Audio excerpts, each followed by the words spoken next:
You've got a fantastic training course. Panasonic has their own pump. I've broke heat pumps by accident. So your wife is probably happy that you are all the time on the lab. First of all, I'm glad somebody knows how the TCAP technology works. Because I know if I put that unit really in any of the houses, it's going to work. there's a big myth online, right? Not every manufacturer has this feature. You can change delta T, and we'll put some subtitles for you and for me. You need a translator, yeah. You need an insulated house for any heat source to work, whether it be a boiler, an electric boiler. You need to push 20 liters per minute. I don't install buffers at all. So welcome. We are at Installer Show on Panasonic stand, and today it will be different episode.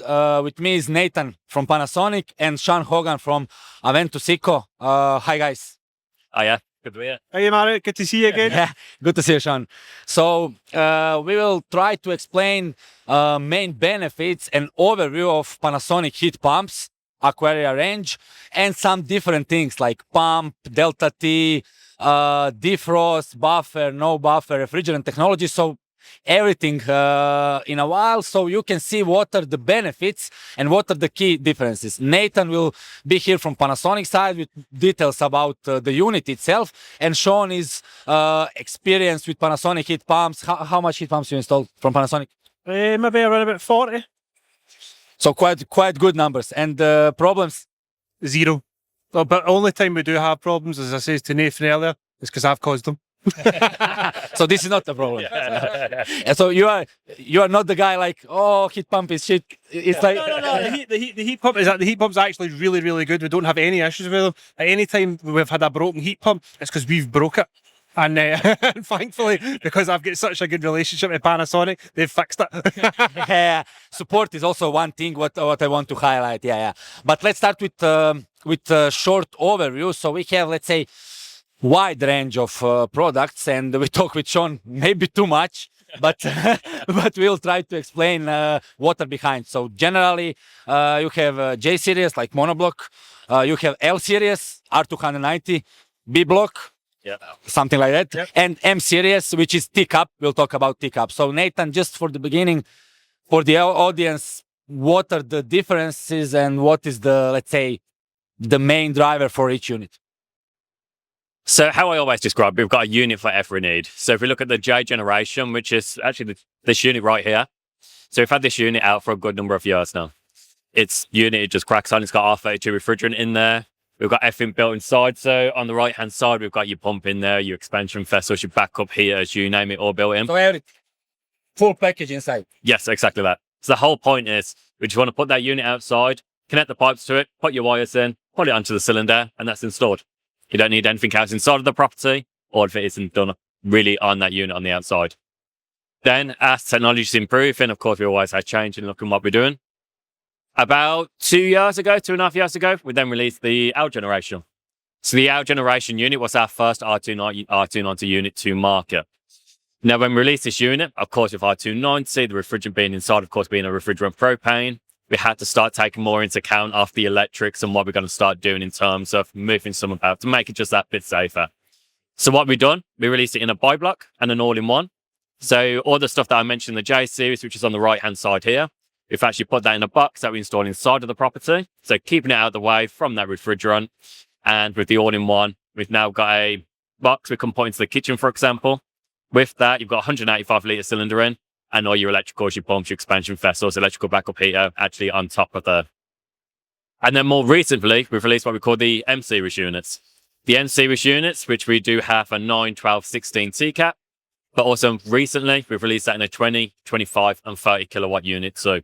So now we can go from a small domestic property up to small commercial, really, in these units. The good thing with the TCAP technology, it's all about total capacity. So that's what TCAP stands for.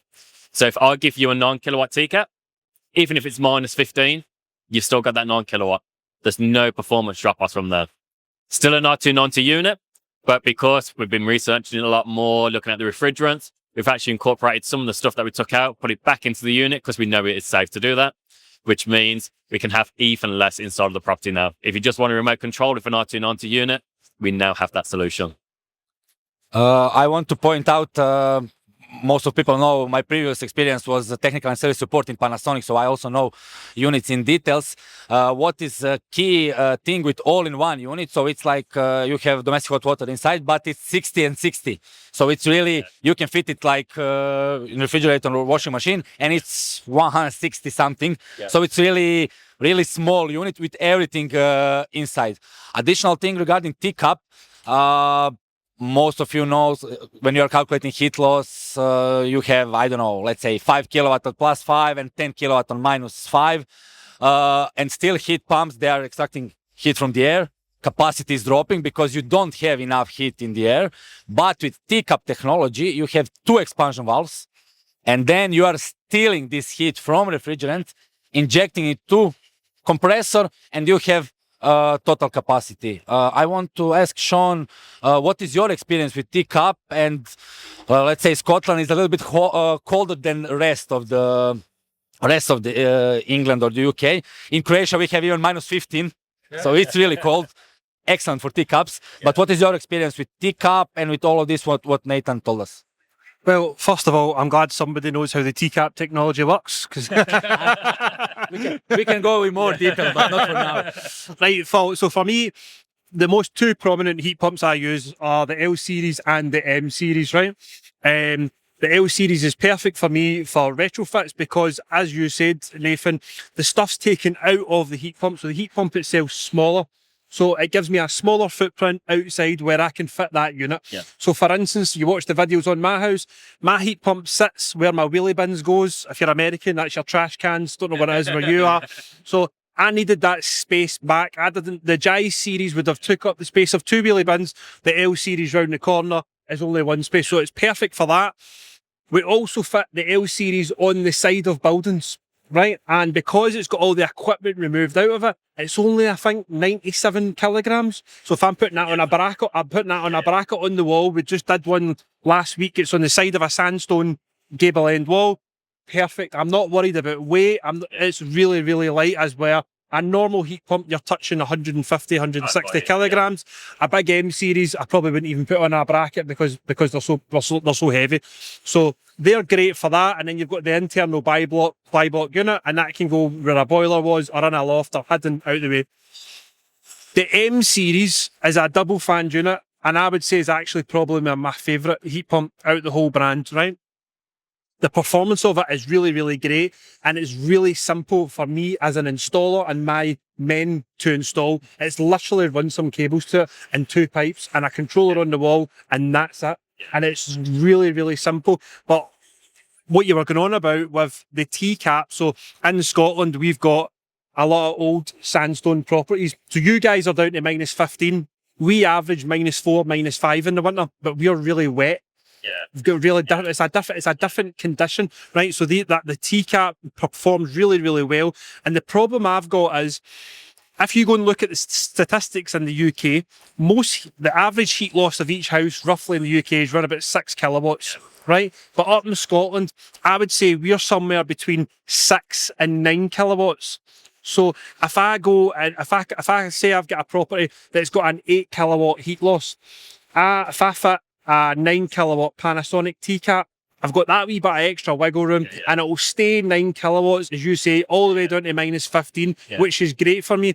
But if I went with, say, another brand, I might have to jump it up to, for that 8 kilowatt heat loss, I might have to jump up to a 12 or a 15 kilowatt heat pump, because I have to account for its drop off. So every heat pump that I look at from every manufacturer, I'm looking at the data sheet. So you'll see lots and lots of heat pumps badged 12, 10 kilowatts, but that's 10, 12 kilowatts at 4 or 5 degrees ambient air temperature outside, and that's no good for us. So we then have to look at the data sheet. You can see the curve, and you can see that at -4, that T-cap is still 9 kilowatts, right? As well, the other manufacturers are dropping away down to, they might be 7, 7.5. And that's the same with the L series.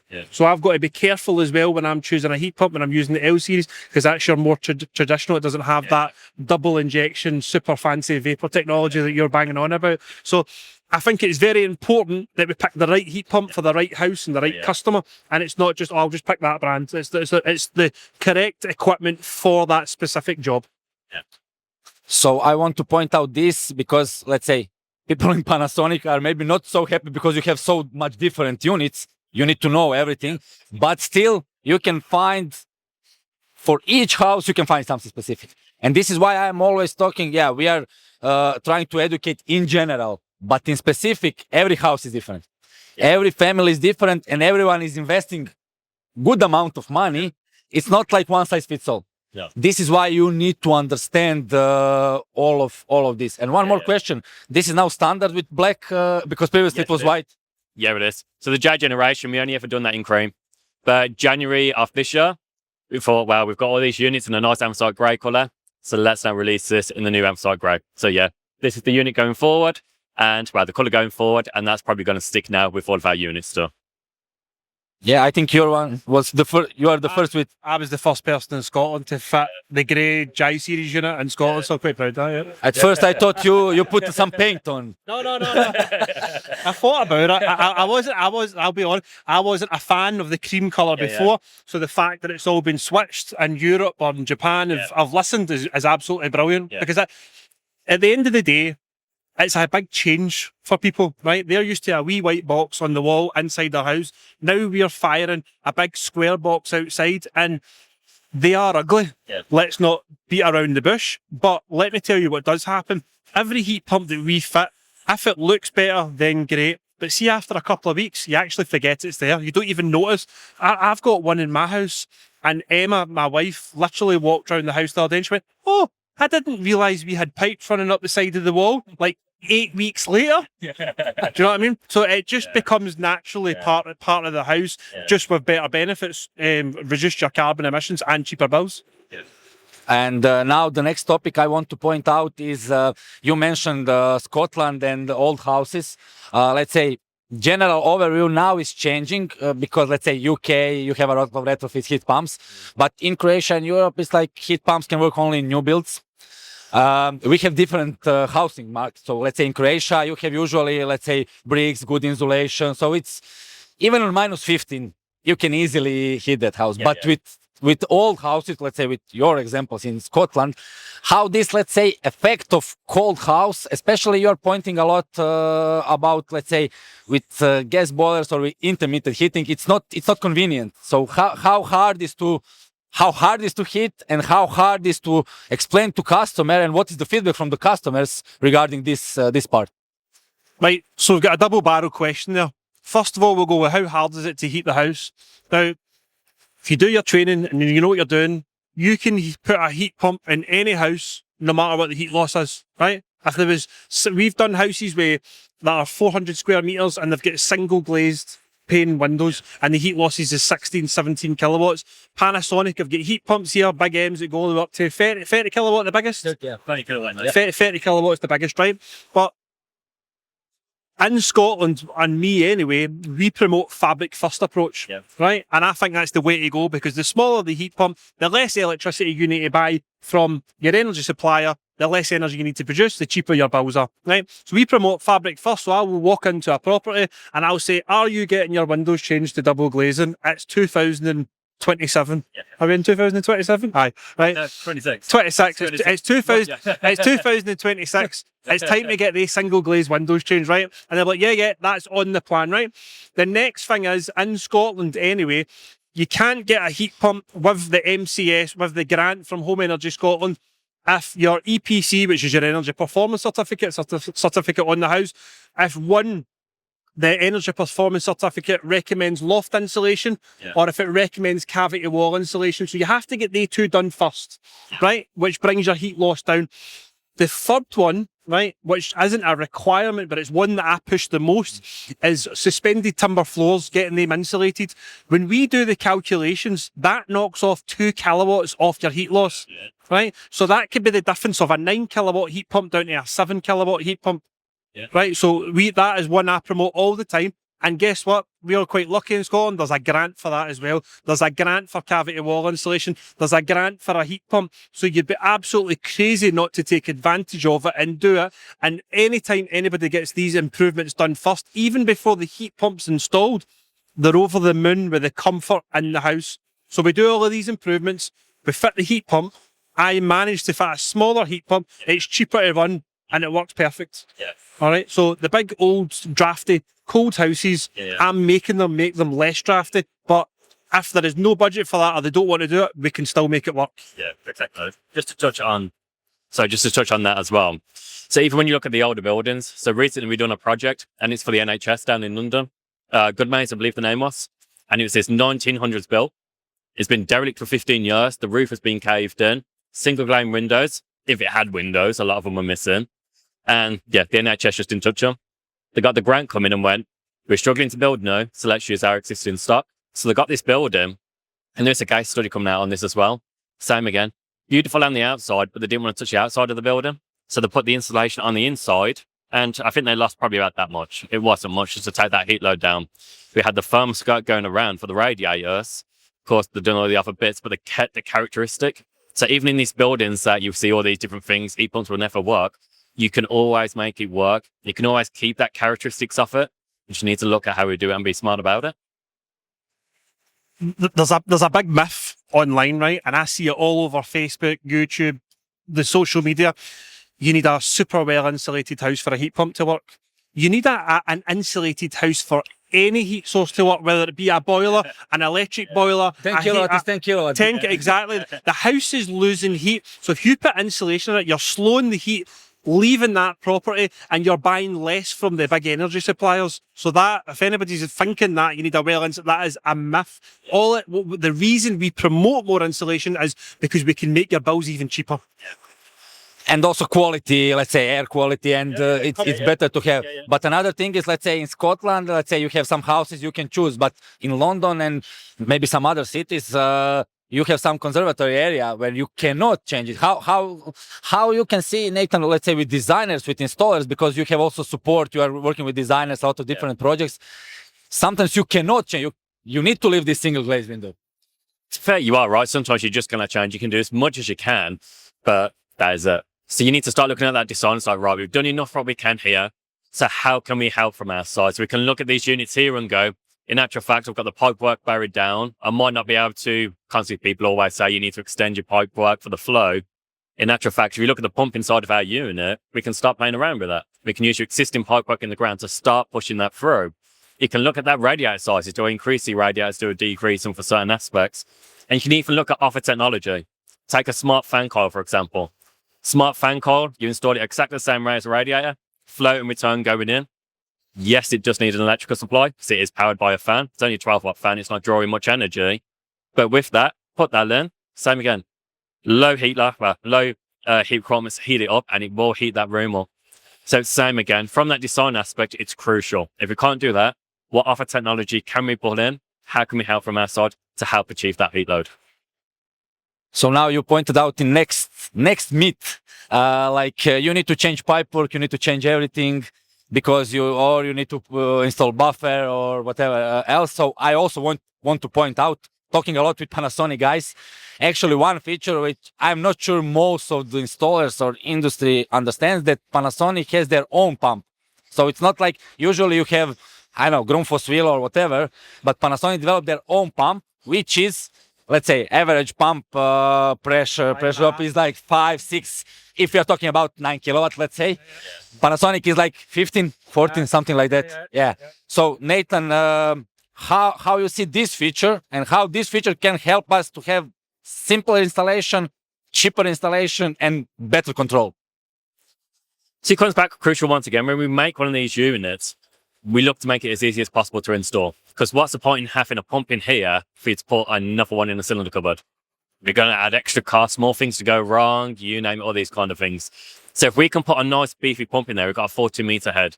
I know if I put that unit really in any of the houses, it's going to work. Straight away, it's going to work. We always do the calcs, but we know it is going to work. But it gives us that flexibility, as we said, about the pipe sizing, all them kind of things. It means we can start adjusting the parameters. So we might need to change as much pipes, as much stuff as you think you might need. From our point, it just makes sense. I think in these units, the anti-vibration plates for your compressor, so we don't need the anti-vibration feet. Let's just put it in the unit. Let's make it easy and simple, really, for yourselves to install. So Sean is probably the best person to answer this question. Yeah, we have velocity. We need to not push too hard, but usually I think 10 millimeters is like 1 kilowatt. So it's it's fine. So depending how hard this pump must push, but Sean has experience, first-hand experience, not your own house, but we have few more houses. We filmed one video. I'll put a link last year. This house was also, let's say, terrible installation. So what is your point of view of this thing? I think I think I've just got the bad luck when it comes to all the Two houses. to the housing stock in Scotland. So if you took 100 houses that I get to go and do, I would say 90 of them have got microbore. That's where the pipe work is under 15 millimeters, and then there'll be 10 that have got 15 millimeter copper in them, and I'm lucky. And then what you've got now is you've got all the new build houses, right, which aren't really getting regulated or aren't really up getting properly designed for heat pumps in my mind, and they're still thrown in 10 millimeter plastic on drop fed systems, and that's what my house is at the moment. So I don't install buffers at all. I just believe you just pick the right heat pump for the right job, and that is why 99 or 98% of my installs is Panasonic, and it's this reason, because this pump works so well that I can go and I can fit that. I can get a small cylinder cupboard like I've got in my own house. I've got a cylinder. I've got a 50 litre volumizer, not a buffer. I've got a 3-port valve, 2 expansion vessels. That's it. It's literally keep the system as simple as possible. All we're trying to do is move water from A to B, right, round in a circuit. Same, you start adding in buffers, you start adding in secondary pumps. Secondary pump doesn't talk to that pump and the heat pump. Then it comes into a buffer. You've got flow and returns mixing each other. So your heat pump's trying to fire at 45, but then it's coming back at a different temperature. And the buffer, the heat pump's trying to play catch up. To me, putting a buffer in is lazy design. You either don't know what the index circuit is, you don't know what your velocities are, so you're putting in a buffer as a safeguard. But to me, I would call it a tax. Yeah. It's a tax on the customer that they have to pay for that bit of equipment up front for extra and an extra pump. And then they're also getting taxed every single year because their efficiency is lower each year with their energy on the heat pumps, so their energy bills are more expensive. So you're effectively, by being lazy, you've taxed that customer. So in other words, you want to say that if you have simple system, you know what you are doing, you will have cheaper installation, because let's say if you usually you can have how much you have, like 5 pumps. So even if you have this, you will spend a lot of money, and then you need to pay you to remove all of these pumps. And then you need to pay additional amount of money. You had this one example with a lot of these insane things. The problem you've got, right, and it's no harm, right? So a lot of the guys out there are gas engineers that have been fitting gas boilers, right? And they've been taught, if you put an underfloor heating system in, needs a pump. And manifold. Manifold needs a pump. Yeah. 3 manifold, 3 pumps, right? So then they're coming into heat pumps, let's be honest, are a fairly new era generation in the domestic market. So if they've not done the proper training, they're thinking, we've got the heat pump, then it needs a pump at each manifold. Oh, we need to fit a buffer, that needs another pump. So I think we've changed. So I put a volumizer and a buffer are essentially 2 different things. It's an empty vessel that holds water, they're just piped slightly different. Like a radiator. Exactly. So we probably this year alone have changed 10 buffers and repiped them to a volumizer, so that one pipe get in, one pipe get out, and all it's doing is adding volume of water, because heat pumps love volume of water. The more water they've got, the more steady and nice and low it can run, and that's what we aim for.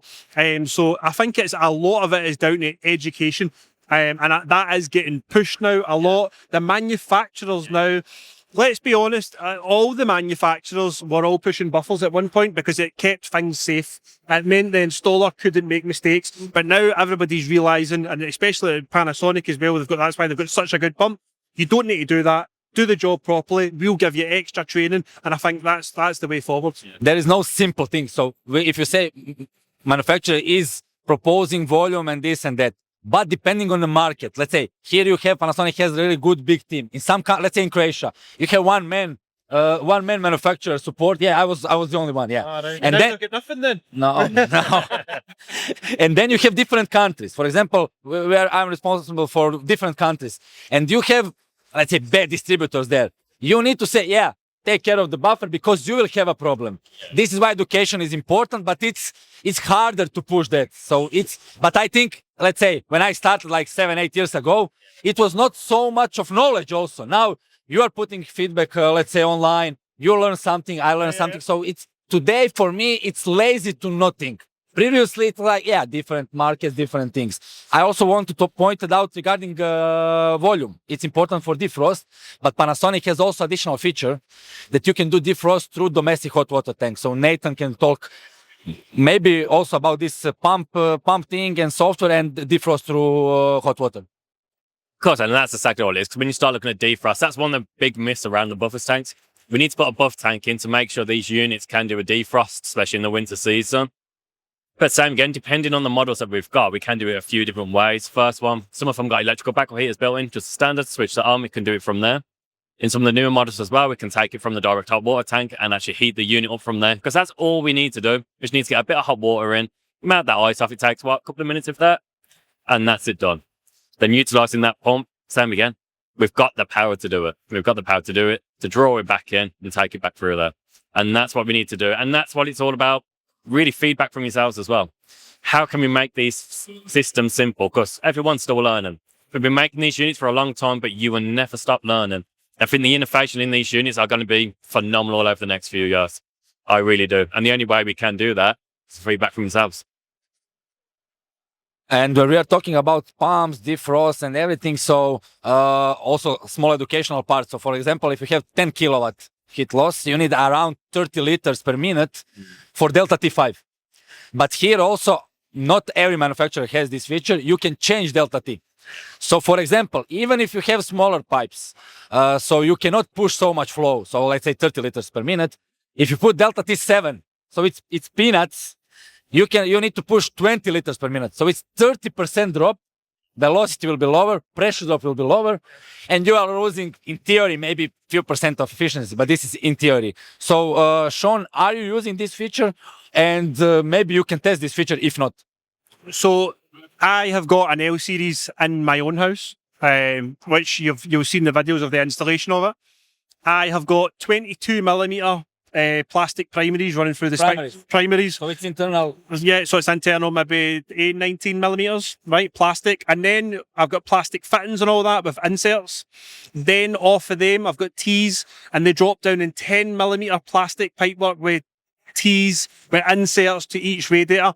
And that's a standalone house, a detached house, 3 floors, 5 bedrooms, and that's 19 radiators. Right, and I've got a 7 kilowatt Panasonic L series on that. And my mission this winter is I'm going to do a test for 2 weeks, Delta T5. Yeah. I'm going to do a test for 2 weeks, Delta T6, 7, keep widening that Delta T. And the good thing about the Panasonics is I can go straight onto Service Cloud. Yeah. Right, I can go into Service Cloud and I can see a physical live graph of everything that heat pump's doing, and I do the same. So when I open up my laptop for all of my customers, I've got a map of the UK. And it shows hundreds of these wee dots, and it's all the heat pumps that I've fitted for Panasonic. I can click on every single one. I can turn your heating off if you've not paid me. I can do anything. I can change any. It's absolutely brilliant. But I can monitor the heat pump, and it's really, really. So that's what I am going to do, and I'm going to test out this feature. Now, what is so good about this feature is not really any other manufacturer that I know of, correct me if I'm wrong, has that ability. So not a lot of people know that here's another great thing that they've done for you to help you with the velocities. And it's the same what you were saying, Nathan, about the defrost for the buffers. For the domestic, you can do it on the domestic hot water cylinder. You can do it on the backup heater. There's a manufacturer just gave you 2 options if you've got a rubbish design, right? But ultimately, just do the job properly. Make sure it's got plenty of volume in it, and you'll be fine. But they've backed you up twice there. And now, if you've got really poor pipework and you can't change it, or there's no budget in the customers to change it, then you can widen the Delta T in the depths of winter. I think it's an absolute game changer. And regarding this point, I want also to point out, we're talking another video that Panasonic has own compressor, own pump, own software, and then you can control everything. So compressor can control pump, pump can control compressor, and vice versa. Regarding cloud, I forgot to mention that because we are talking about Open Energy Monitor, independent monitoring. This is good because you can compare it. But in Open Energy Monitor, you have only few parameters, so flow, return, and this and that. In Service Cloud, if I'm not wrong, 70 parameters. 74 different parameters that we've actually got inside of the unit. And because you are right, it's crucial. because it means we can look at all the data inside of that unit. So if anything is ever going wrong, just give us a call. Give us a call. Like I said, you've got access to the data. We've got access to that data, so we can dial in to start figuring out what's going wrong. The bit that actually really impresses me from that side of it, if we can't figure it out in the UK, it goes to the European R&D team, then they can dial in and take a look. Then if they can't figure it out, it does actually go to the Japan HQ, and they can dial in, have a look at the unit and go, actually, this is going to be it. Try doing that, and that should fix your error for you. And that's power, and there's no cost on that. Once you've got the Smart Cloud adapter, on J series, it is an optional extra, but any unit moving forward, it is included as standard. No monthly fee. We are releasing an AI platform, so that will keep a monitor on it in the background for you. And what it would do, for example, is looked at your compressor for the past year, and it's starting to identify a small little change. So it's not a big deal right now, but it will flag it. So it goes, something's going on in that installation. It might be worth checking, because in 6 months' time, there may be an issue. And even then, it's very, very minimal. That. So it's a very powerful tool. Really is. My experience, you are, let's say, pure monoblock country with water. In Croatia, mostly was split, so refrigerant split. And actually, what is also good on Service Cloud, I'm not sure if installers has that, but Panasonic employees, you have advanced diagnostic. So on one case, it was like some warning, like maybe refrigerant is leaking, not maybe like 100% probability, because it's looking like 70 different sensors. So refrigerant sensors, and I called the guy and he said, actually, yes, on connections, it was leaking. So it's proactive because it's, okay, high pressure is low, try to check this. Also, what I point out, you know this, as a service guy, so you receive the email notification if error is on unit, and also you can be proactive, so you can tell to your customer, yeah, we will monitor this, we will tweak with parameters. Probably you are doing that. I got a text, two instances. I got a text message not yesterday, the day before. A lot of my customers are geeks, right? They're like you. Right. Absolute pain in the backside. He texts me 8 o'clock at night, Sean. I usually put my hot water on at 0:32 hours, but it didn't come on Saturday. Can you check it for me? Flicked open my laptop. I can go back 7 days and I can see exactly what it done. And I says, listen, yes, you're right. Each day your hot water was coming on at 32 minutes past midnight, but that day it didn't, blah, blah, blah. Turned out he hadn't set it correctly on his timer on his phone. Right? Perfect. Was able to talk him through it, even sent him a photograph. Over the moon. The next one was, we were servicing a heat pump. One of my guys went out to Cumbernauld, serviced the heat pump, switched off the flow and returns to the heat pump, but didn't switch the heat pump off first. So it flagged a H62 flow error, right? He didn't notice, left site, customer says to me, Sean, I've no hot water. What did I do? Opened up my laptop, go straight in, reset his heat pump, worked. That was it. Nobody had to drive to site. I've got customers, we call it the Aventus Eco family chats. All the customers get entered into a group chat when you get a heat pump from us, the husband, the wife, the partners, whoever it may be, and they'll go, Sean, how do we adjust the heat curve, right? They may have forgot, even though I've sent them 5 videos on how to do it, right? If I'm at my laptop, I can open up and I can physically change your heat curve for you. And I'll go, listen, or what we do is we check everybody's heat pump, usually every second Sunday. I'll open it up and I can see they've got their heat curve set at +5. They're too cold. They shouldn't be putting their heat curve up 5 notches. It should only be maybe 1 notch or 2 notch. So I'll give them a wee phone call, drop them a wee email, and I'll go, why have you got that heat pump up so high? But oh, we're cold. Okay, let's put it back to 0. I'm going to adjust the parameters on your curve. Stick with that. Let's see how you feel in the next 24 to 48 hours and let me know how you get on. And I'm doing that all from my office or my van or sitting on my couch. How important is this support? So that support is the difference between winning a job and not winning a job.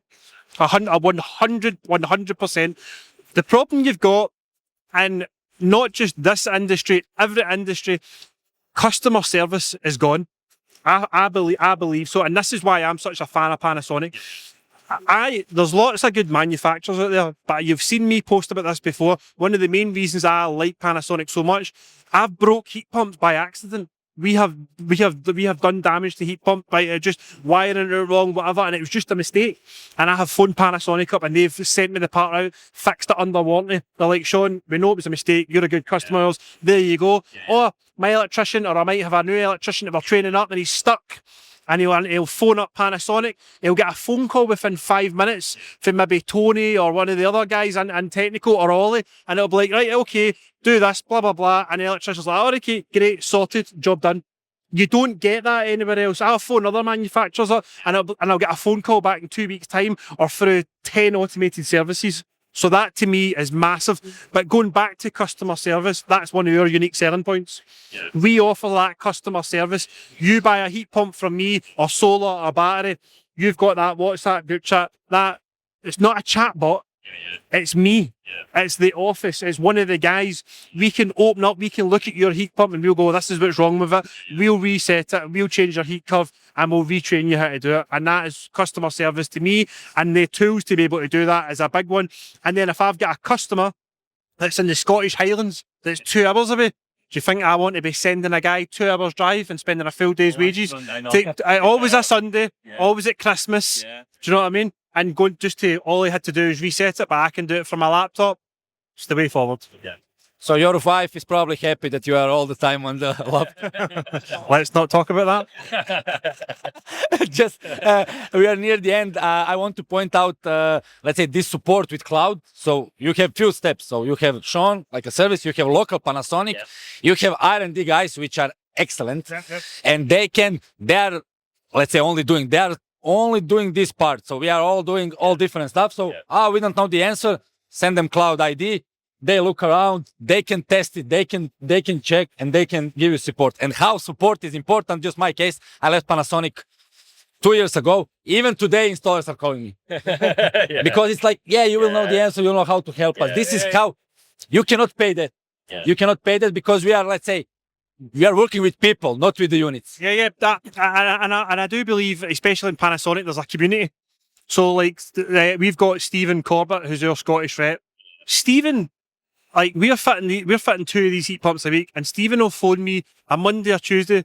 All right, Sean, what's happening? Do you need anything this week? I've not phoned him. The manufacturer's chasing me every week. Do you need anything? Are you stuck with anything? Let me know. And then he randomly turns up on site with a bag full of sweets and cakes and everything. That to me, I know it sounds trivial, but it means a lot. I can get Stephen on the phone or one of the guys in technical, and it's there and then and dusted, and it's great. You are exactly right. 'Cause I think that's a big thing in this industry. We can't be a manufacturer just sells units. It has to be a partnership. Everything we do has to be a partnership because people are still learning. Same again, yourselves, installers, homeowners, builders, you name it. And that's what we have to do as a brand. So it's good to get that feedback back. Really is. Homeowners don't go online and say, I want a Panasonic or I want an XYZ heat pump, right? Homeowners end up with an installer sitting at their kitchen table. What's the best heat pump to install? And then that's when I then give my honest advice, and it's up to them to take that advice and do what they want with it. So I'm going to pick the manufacturer that works best for me and looks after me. And I think that's what's missing a lot in the industry. And we mentioned, let's say, in my opinion, also Panasonic is one of the best heat pump on the market. But even of the worst heat pump on the market, if you have good support, good design, it will be good. So this is like an extra mile. So just question for you, Nathan, how much people you have here and how let's say hard is to give such a support? Because Sean is, he's installer, he's good and so on, but you have hundreds of installers, hundreds of designers. This month, tens of events, so you are everywhere. Yeah. So it is exactly that. And of course, it's always hard. There's always people going around. But the main thing is everyone that works at Panasonic, they always put their effort in. They don't put 100% in, they put 120, 150 in. Like I said, you've got the phone numbers, give the engineers a call, got this issue, how can I help? And that's what it's all about. It's all about getting in front of people, going on site. You might not ask us, we'll come along, don't worry about it. We're only 20 minutes down the road. And it's just showing up. We might not do a lot when we're there, but the presence is there. So if you need it, question, there you are. That's what you've got. And we do it even on some new build sites. On the new build sites now, quite rightly, they're buying a house. They don't know about a heat pump, but now they've got a heat pump in their home. We identified from that side of this, but they didn't know how to use the system. They had a handover, but when you're buying a new house, you move in, you're not worried about what the heating's doing. I'm going to need to put my wardrobe there, my bed's going to go there, or this and that. You name it. So by the time 3 months later, they can't get the heat pump quite rightly to work. So we identified this, so now we turn up with a big Panasonic fan. Come over, come see us. We're going to be on this date at this time. come have a chat. We'll show you how to use the system because it is crucial. If you're not doing this, you're not going to be around for very long. So that's where the investment has to be. It really is that support. And at the end, shout out to Panasonic UK marketing team. Sean has also something to say about that. And at the end, Sean, you are, let's say, you are really good today, probably one of the best. But we had few videos. You started relatively, let's say, a few years ago, knowing zero things, and now you are, let's say, one of the best. So what is your message? Because we are always talking, and now also, let's say, we have 1% of the guys who wants to learn, but we need more people, let's say, mass audience, and it's not rocket science. We talked here a lot about tick up this and that, but at the end, it's not rocket science. You need to have few things in mind and keep things simple, and you need to be inside, let's say, 24/7 if you are passionate. But what will be your message to someone out there, or some young guys who wants to start in our industry, or someone who is fitting gas boilers? At the end, heat source is heat source, so you need to take care of heating design. I would say if you want to go into installing heat pumps, you need to go into it with the right attitude, right? If you think that you want to go installing heat pumps just to make money, Forget it. You won't make money, right? Because you've got the wrong attitude, and your reputation will then follow you, right?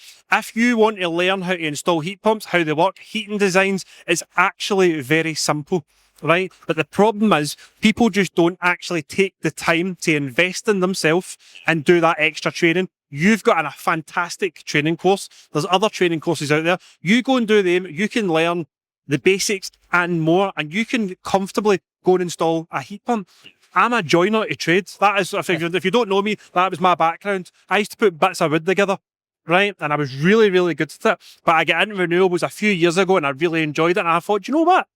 I'm into this. I quite like this. And I did night training. I went night school, and I did every course under the sun. And then I just put it into practice. And I've got guys working with me now that have been putting pipes together for 20 years, and now I'm teaching them how to do heating design, and then they're teaching me the way things should be, the pipe work, and we work off each other. We've got a balance, and that's how we've been so successful in what we do. So if you're up and coming, have a bit of heart and soul into it. And if you're a young guy, put your phone away, get off TikTok, get off Instagram, and respect your elders, the guys that have been there and have been doing it for 20 years. And if you think that there's a better way or whatever, go and learn it. Go and try it out. Go and ask the manufacturer. Go and do a course. It's not that hard. Yeah, and then connect with manufacturers. Also, you have a lot of training centers, a lot of everything. So we are connecting with each other and learn from them. Yeah, it is exactly that, because even we don't know everything. No one knows everything. One day you might identify someone and go, do you know what? I need to give that a go. So yeah, come over. We'll help you do it. We'll be there. Go, do you know what? That does work. And that's the conversations we need to be having. Because if we don't, industry gets stale and nothing ever improves. And that's what you need. And training is that crucial thing for us. We've got the training centres all dotted all over the UK. All free of charge. Come along, come see us and have these conversations. That's what it's all about. Even if you just want to speak to someone and go, I'm thinking about installing a heat pump. We've got guys, girls all over the UK. Let us know. We'll come and see you. Thank you, guys. Almost 1 hour.